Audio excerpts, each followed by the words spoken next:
Okay.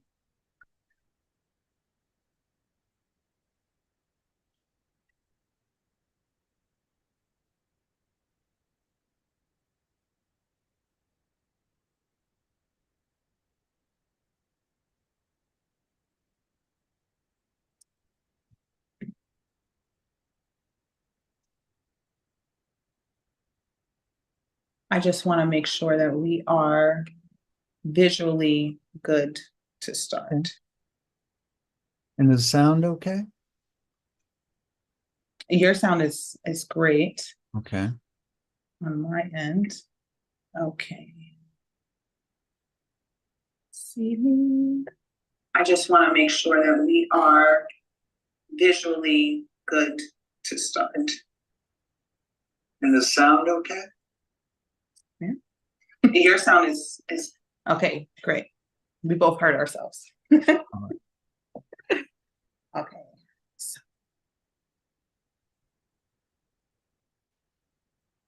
great day. Welcome. I am Mahatma Starseed. You are tuning into EM Healing, and we are here to bring to you another amazing healing episode. I have with me a great co-host to spend this next 40 minutes unraveling more ways to keep ourselves healthier, brighter, and vibrant. So I'm going to introduce Mr. Robert Bray, and I'm going to let him introduce himself a little bit more. Thank you for coming on the show. All right. Well, I'm really excited to be here because this is exactly where I'm at in my life, is doing this kind of thing. Um, uh, I am I'm 73 years old. I have been doing work with people since I was 21, since I was 20.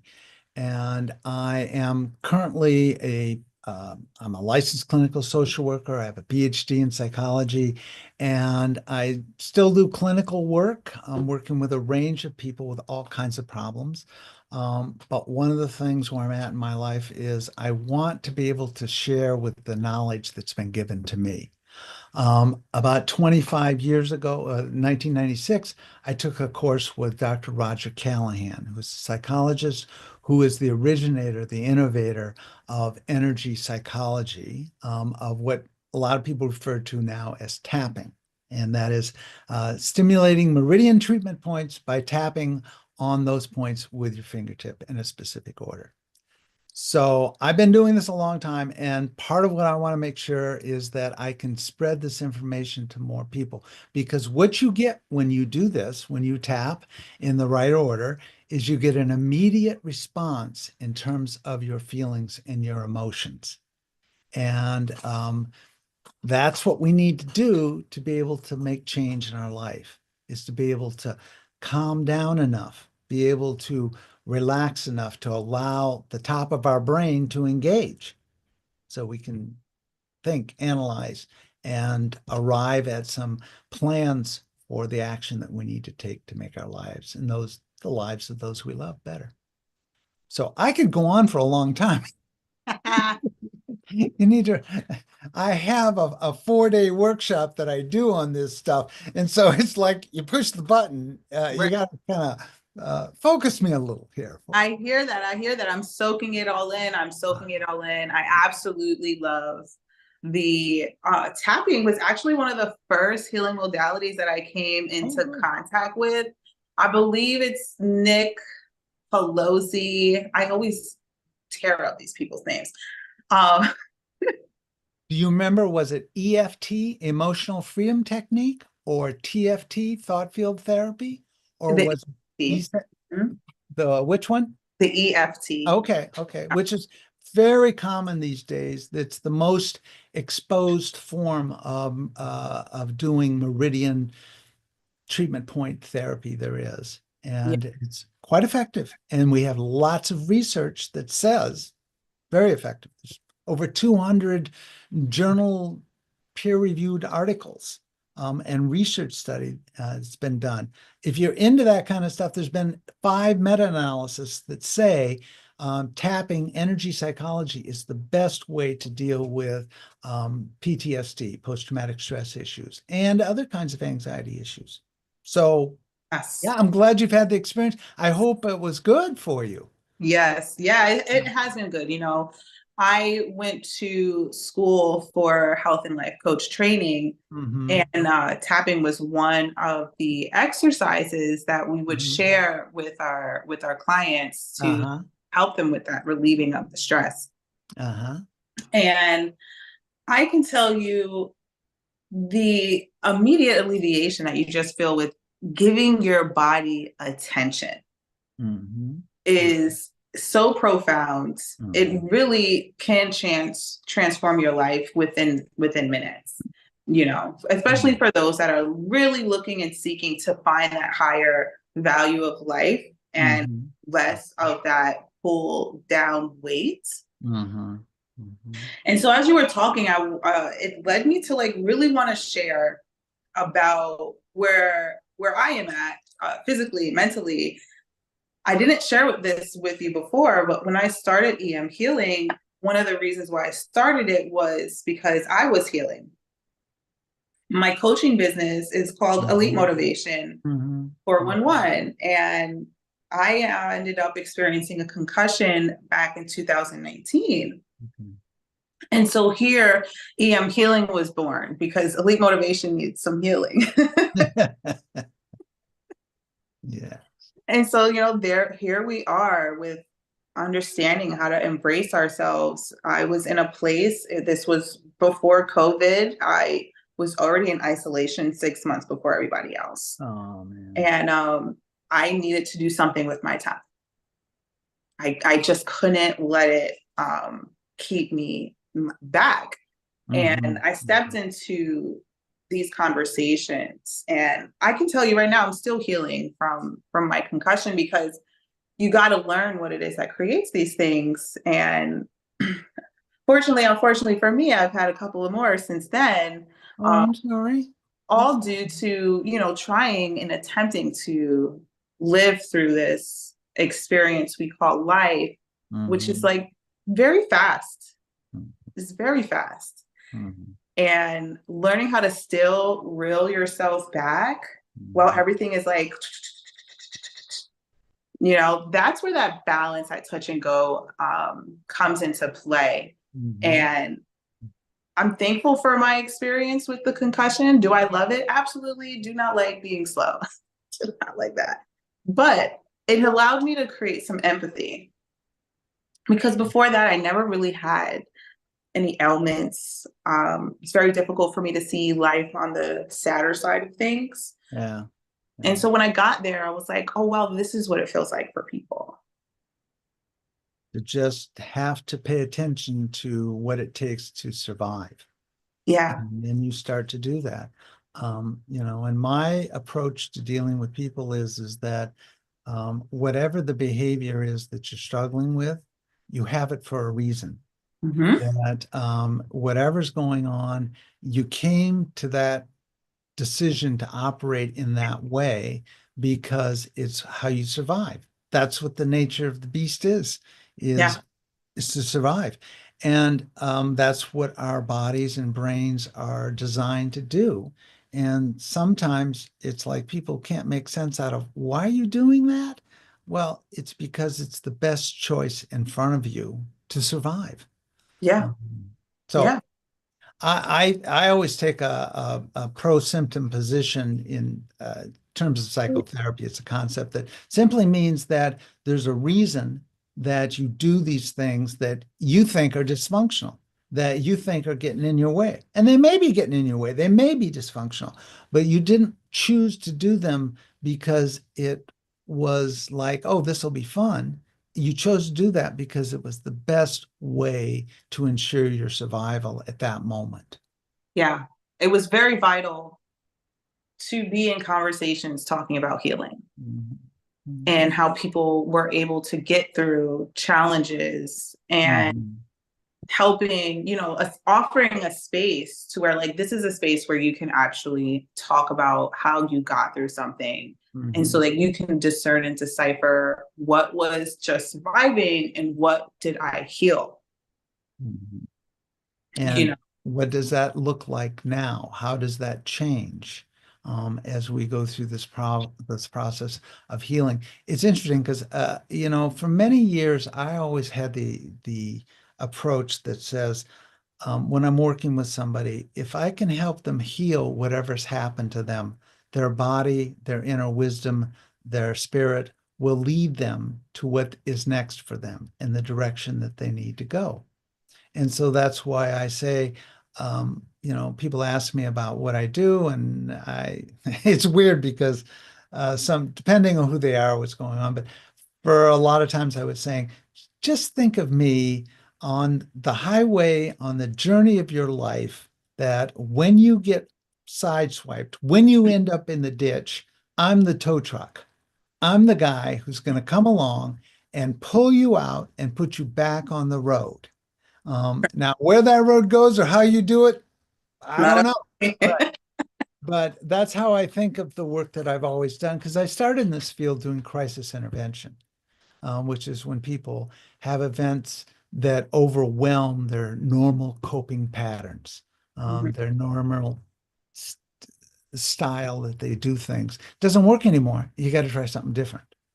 And that's when you're broke down. And so there's a lot of things you can do to help people when they find themselves going, I can't get up, I can't get out, I can't give up that feeling, that fear just won't leave me. And then that's where you want to help them be able to make those changes so they can get back on the road, back on their journey. Yes, yes, it's very true. And so before we hopped on this conversation, we were Right. liberating, pre-recording, and you were sharing with me about the crisis management intervention.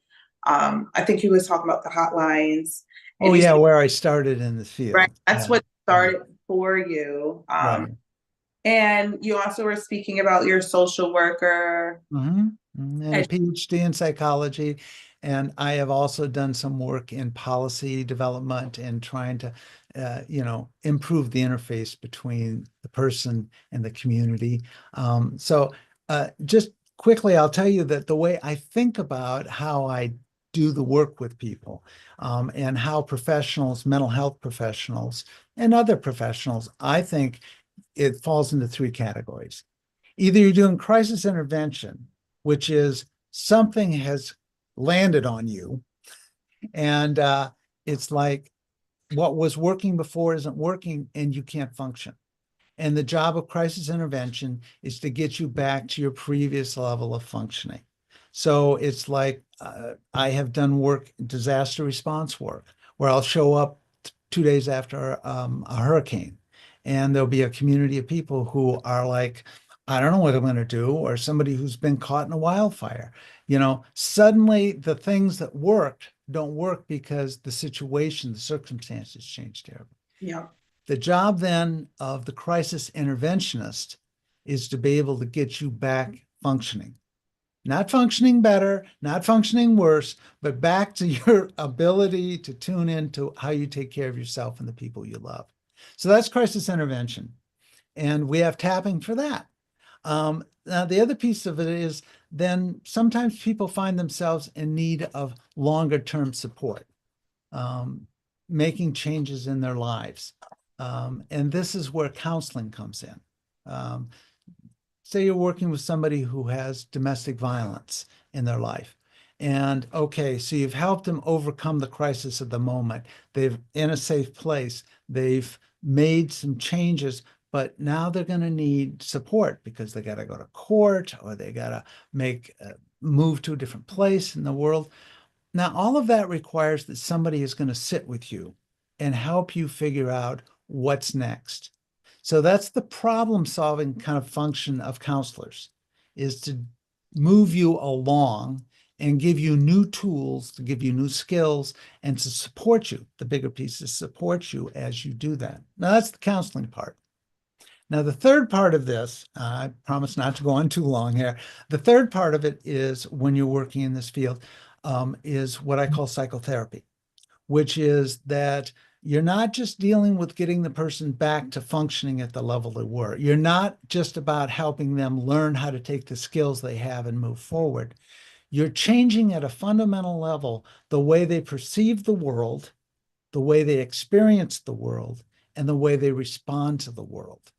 And to do that means you have to go back and help the person identify what set up those original perceptions in the first place. What are those things that trigger you into a state where you can't function, where the top of your brain doesn't work, you can't think, and you're just reacting and responding?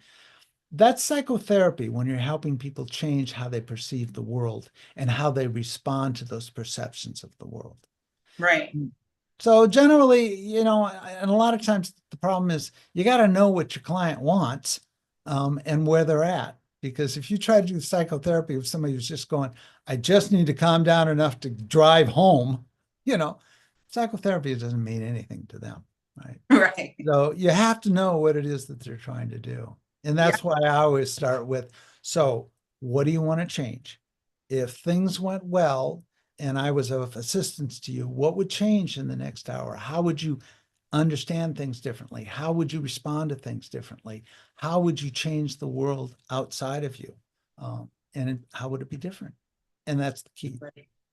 And it's very important for specialists like ourselves to have these conversations, because there's some people out there that they haven't done enough work in the healing sector to have 100% respect for it. And sometimes people like to use healing modalities as in place of like coping.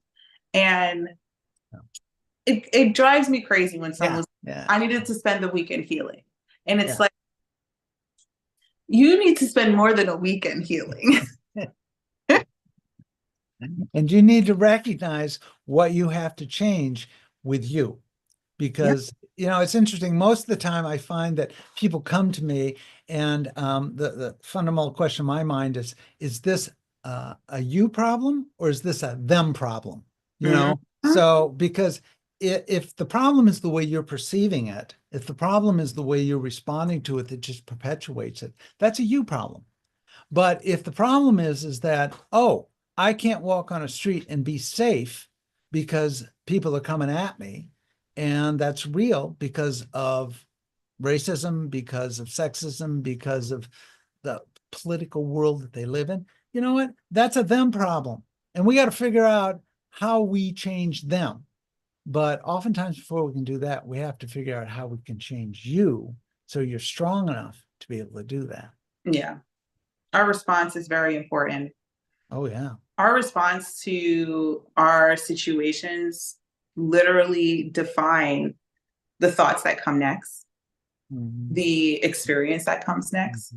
And one of the exercises that I would do with my groups would be a 3-person exercise. I usually do not, I've never shared this before, but we're going to share it today. And so there's one person is the person that shares. Right. The second person is the person that responds. Yes. And then the third person is the witness. Yes. Yes. Yeah. And so the goal was for everyone to be who they say they're going to be. So if you're the sharer, you're here to share. Yeah. Okay. You're not here to do anything else. Just share.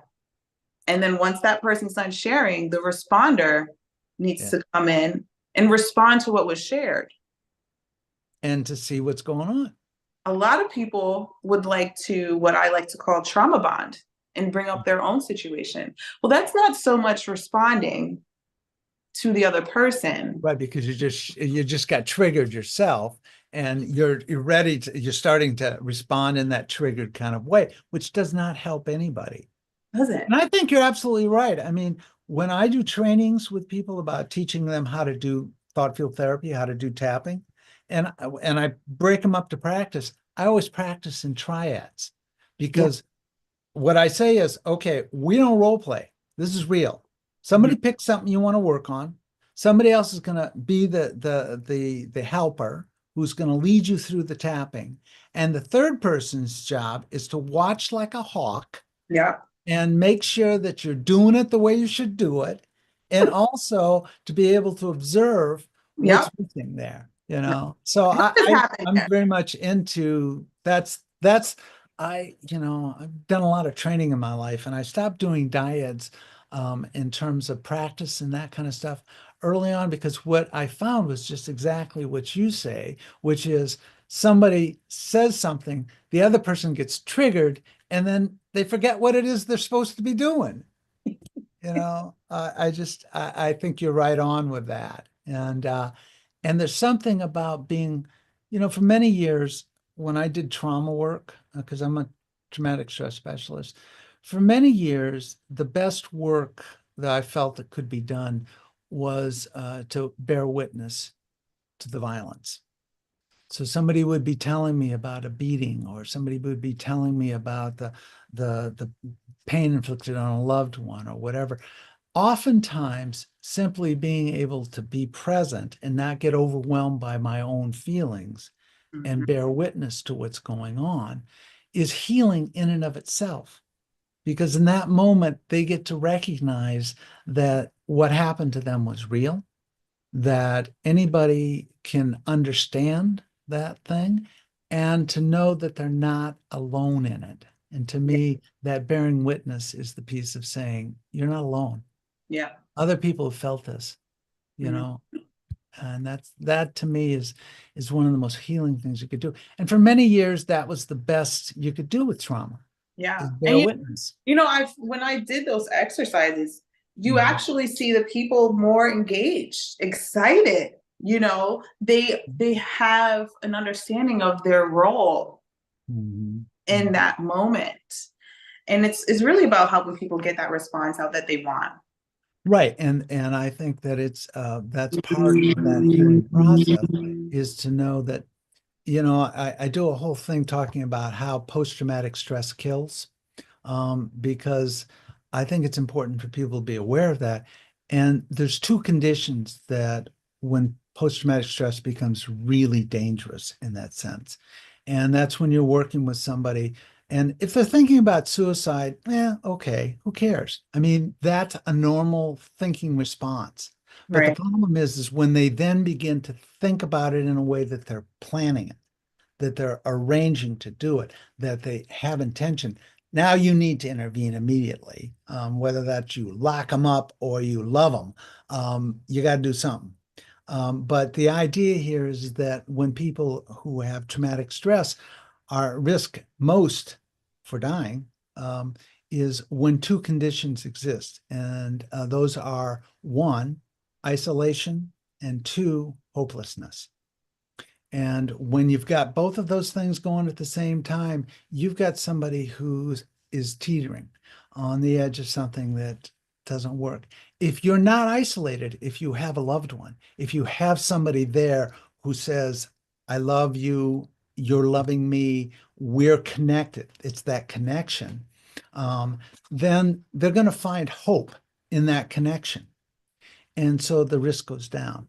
If you find somebody who is truly isolated, but who can find a place, who can come to saying, I have hope that there is a way to be different, or you've just shown me some hope for something to be different. And maybe that hope is just the simplest tapping, so they can see that it's possible to change. Then Right. the risk goes way down. So it is dangerous when people get into those triggered states with Yeah. severe kinds of things behind them. Yeah. Yeah. So I was talking about Yeah. you. I was talking about you, and I was getting refreshed with meeting with you today. And I said this out loud because I was talking to one of my associates, and I was like, he works with PTSD and he helps people get through it. And my son came out of nowhere and was like, you can't help people with PTSD. You can't get rid of it. Like, I hate to I've done this with many people. And the idea is to not get rid of the PTSD. The idea is to not let the PTSD run your life. Yeah.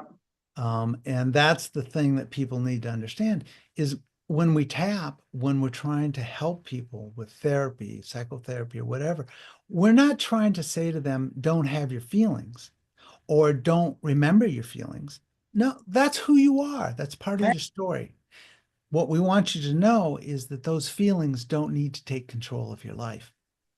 And, because if you can sit with any feeling, it will change. But it's the sitting with it for a moment that makes it very difficult. And that's where the tapping comes in to help people be able to make that moment happen where they can sit with it to recognize it and to let it heal. We all know how to heal.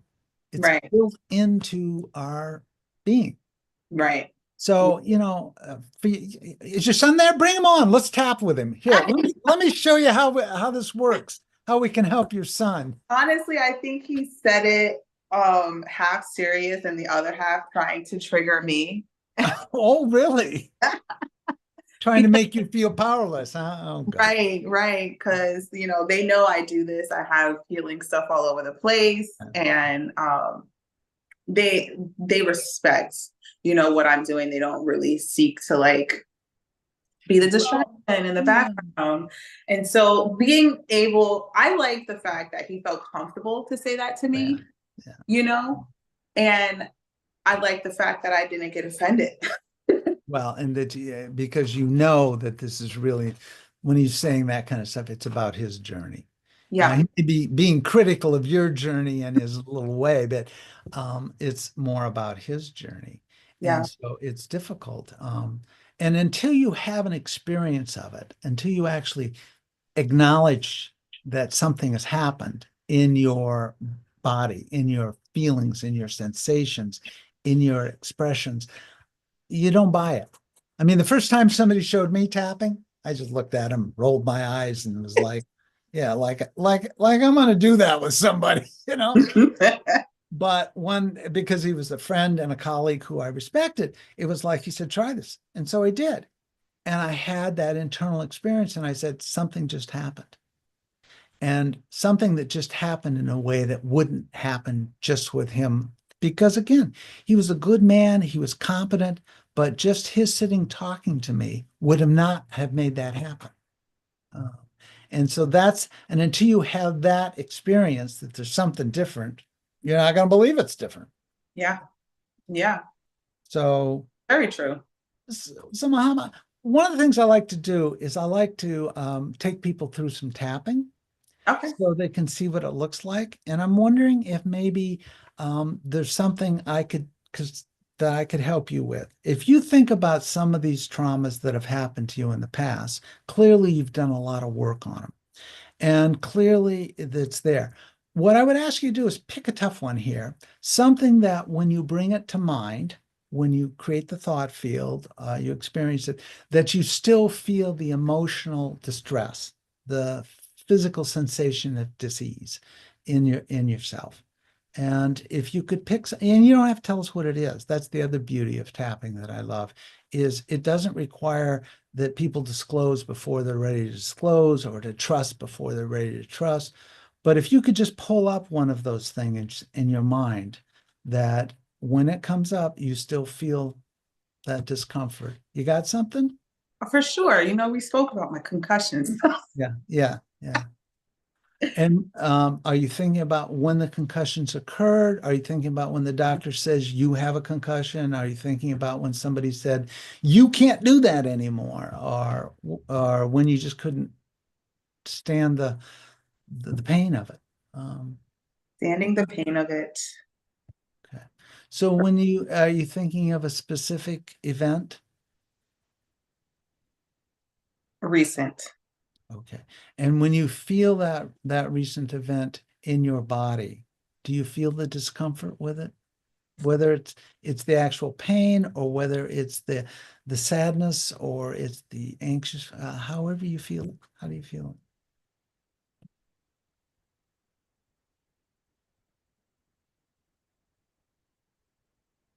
I would say it feels like sadness. for the pain. Okay. So it's more the sadness at this point. And you feel that in your chest here.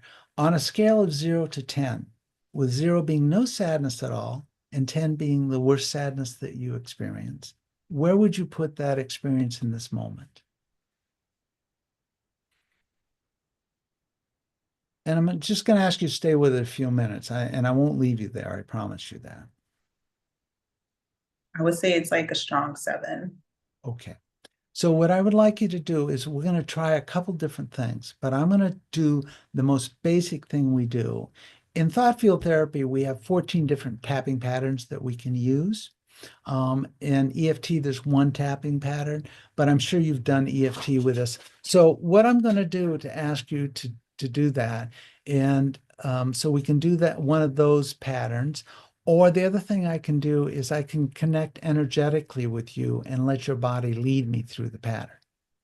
Now, the way that happens is you would allow me to become a surrogate for you energetically. So all you would have to say is, that's okay for you to test for me energetically. It's okay. All right. So what you're going to see is I'm going to do it with my finger here. So just say, my name is Mahatma. My name is Mahatma.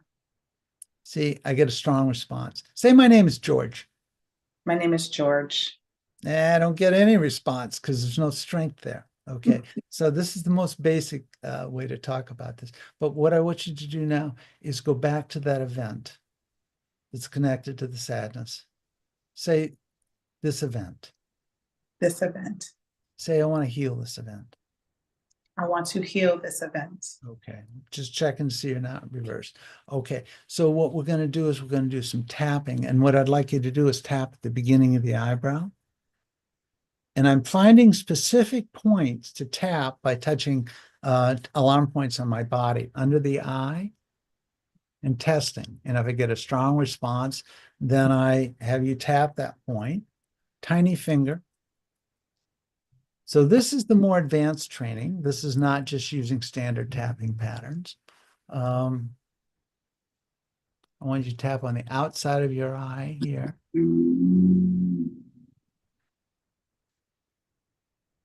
And then tap on your index finger.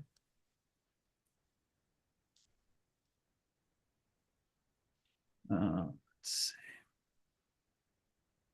Under the arm, middle of your rib cage, about where your bra comes across. And then under the collarbone.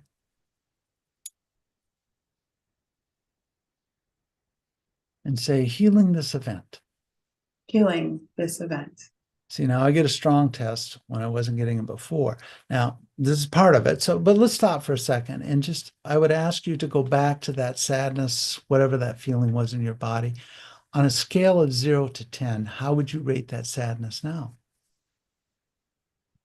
Definitely feels lighter. Feel like I'm at a 5. Okay, so it was a direction. Okay, so what we're going to do is go on to the next thing. So you're going to tap on the back of your hand here between the pinky finger and the ring finger, about a half an inch towards your wrist. And you're going to keep tapping there while you do 9 things. You're going to close your eyes for a moment. Open your eyes. With your eyes, look down and to the left. Keep tapping. With your eyes, look down and to the right. Now whirl your eyes in a big circle all the way around the room. Very good. 2 things at once. All right, now whirl your eyes the other direction. Now hum. And then count 1, 2, 3. We're shifting the thought to different sides of the brain. 1, 2, 3. And then hum again. Okay. Now I'm going to ask you to go back, tap the beginning of the eyebrow.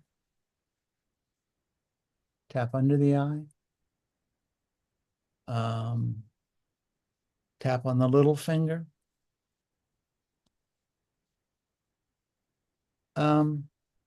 Index finger. Underarm.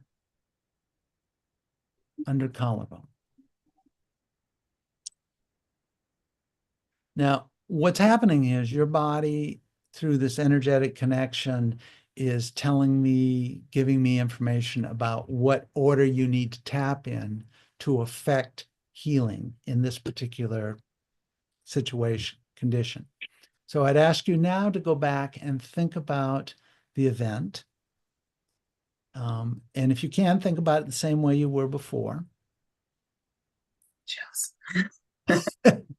And then notice what you feel.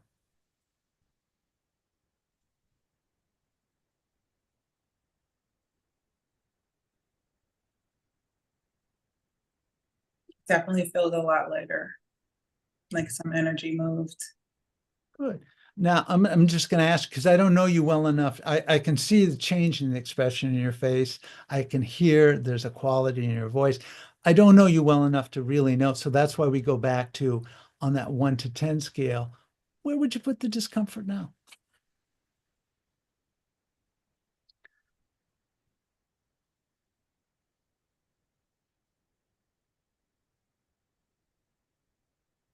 It's definitely went down a little bit more. It's like a 4.5. Don't feel that pressure as much in my chest. Okay. See, and there's a lot of thoughts going on with you as you do this because you're going, whoa, what was that? And the thing I don't know you well enough to know, is that happening because you're generating a new thought field? As this comes down, you start to be aware of some other things. And those other things might need some tapping, but the tapping pattern may be different. Right. So, you know, this is just for demonstration. I want you to know that, you know, if you learn thought field therapy, you'll be able to do this at a greater depth and you'll be able to continue to work with it. Yes. Yeah. It's So beautiful. that, go ahead. Thank you. Thank you. It's definitely beautiful. It's right on time for the stage in my healing that I am in. Uh-huh, uh-huh. Good. That's wonderful to hear that that came together. Yeah. I'm happy I did some eye exercises this week to be able to do the circle. Oh, I should have asked before. I forgot. You know, I've worked with people with concussion stuff before, and it's like you mess with their eyes. That's a bad thing. Yeah. Right. But I Oh, have good. already messed, my eyes have been messed with already for 2 days. Yeah. Okay. But So there's a whole series of things that we can do. If you were my client, I would be saying, let's spend some more time doing this and use muscle testing to decide what else could we work with. Sometimes it's a direct physiological healing. Sometimes it's connections of that to a trigger. There's lots of possibilities. yes, definitely. I can definitely say I feel the energy moving.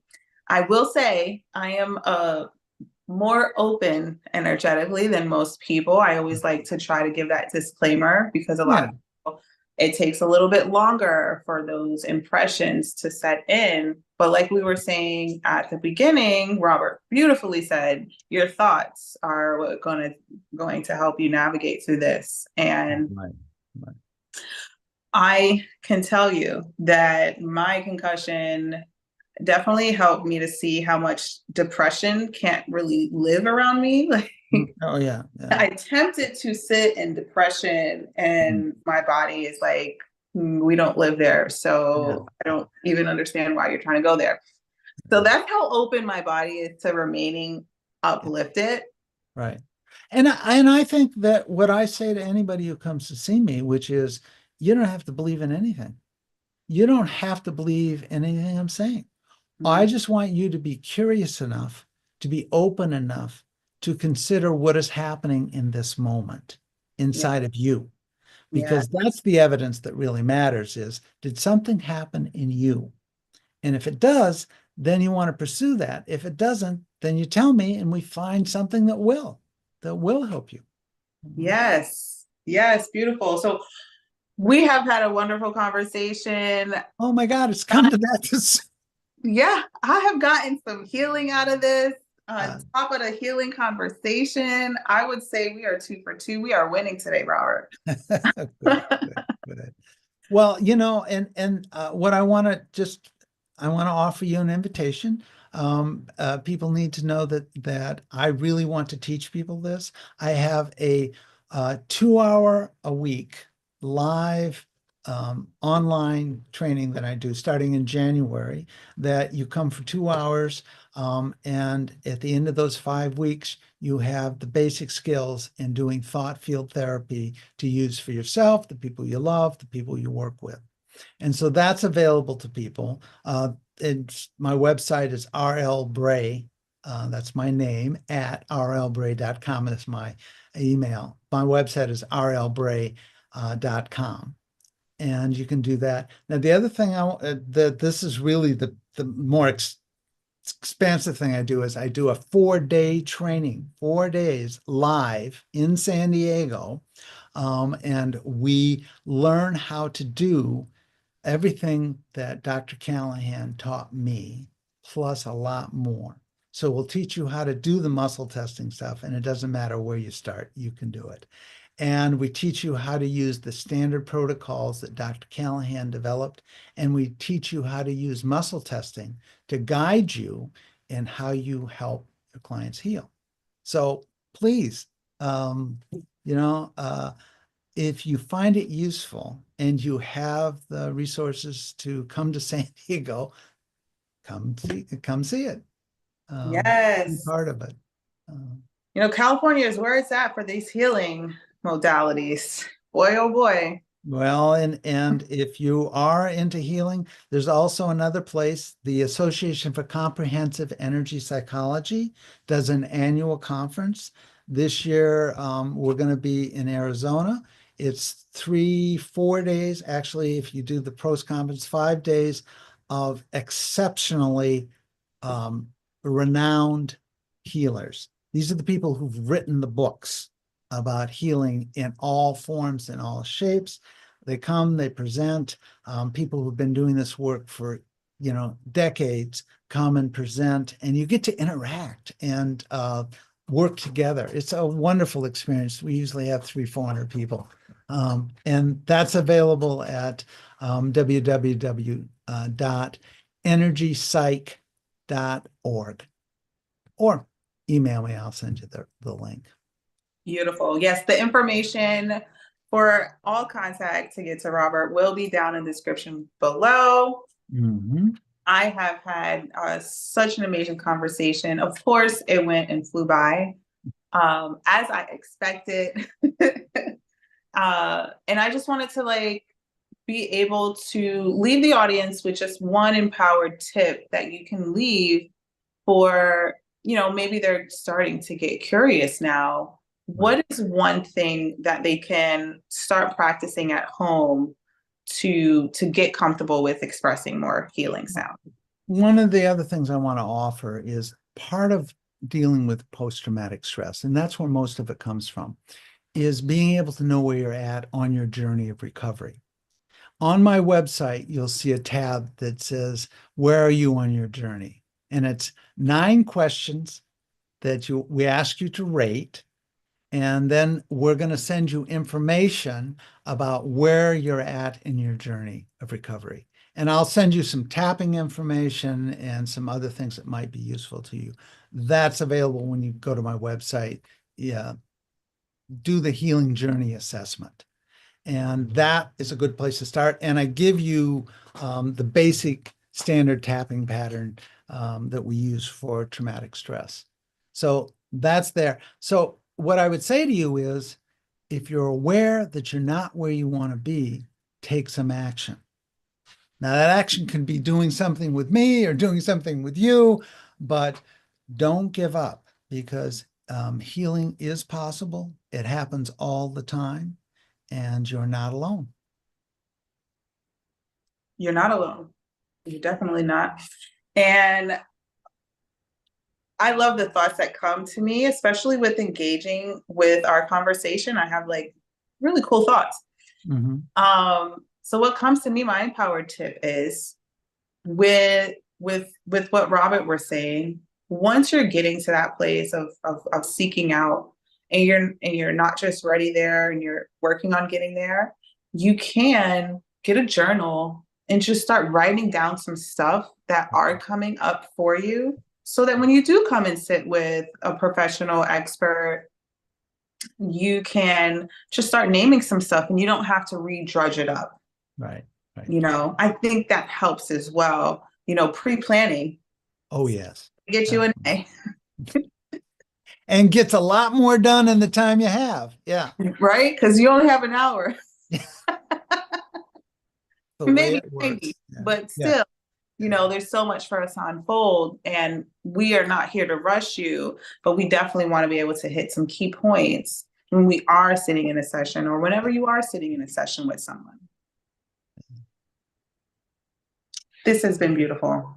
Thank Thank you you. so much. I am going to take this moment to close out the show.